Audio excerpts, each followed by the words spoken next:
সকালে ঘুম থেকে উঠে যখন আপনি কর্মব্যস্ততার কারণে অফিস কিংবা ব্যবসায়িক কাজে বাইরে বের হবেন, তখন 4টা গুরুত্বপূর্ণ শব্দ আপনার মাইন্ডে রাখবেন। এই 4টা শব্দ যদি আপনি সঠিকভাবে দৈনন্দিন জীবনে ইউটিলাইজ করতে পারেন, তাহলে দিন শেষে আপনি একজন সুখী ব্যক্তি। নাম্বার 1 ওয়ার্ড হচ্ছে অনেস্টি, সততা।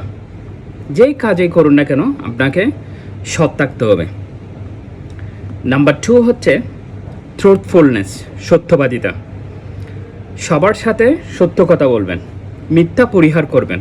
মিথ্যা মানুষের জীবনের ধ্বংস ডেকে আনে। নাম্বার 3 হচ্ছে রেসপেক্টফুল, মানুষকে সম্মানিত করার চেষ্টা করুন, সম্মান দিয়ে কথা বলুন, আপনি নিজেও সম্মানিত হবেন। The last one is very important. Last one is love, ভালোবাসা। মানুষকে ভালোবাসতে শিখুন। মানুষকে ভালোবাসতে বৃহৎ হৃদয়ের অধিকারী হতে হয়। এবং এই 4টি শব্দ যদি আপনি দৈনন্দিন জীবনে মেনটেন করে চলতে পারেন, তাহলে আপনি একজন সুখী ব্যক্তি। এবং আমার এই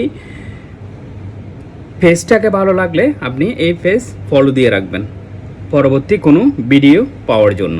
ধন্যবাদ সবাইকে।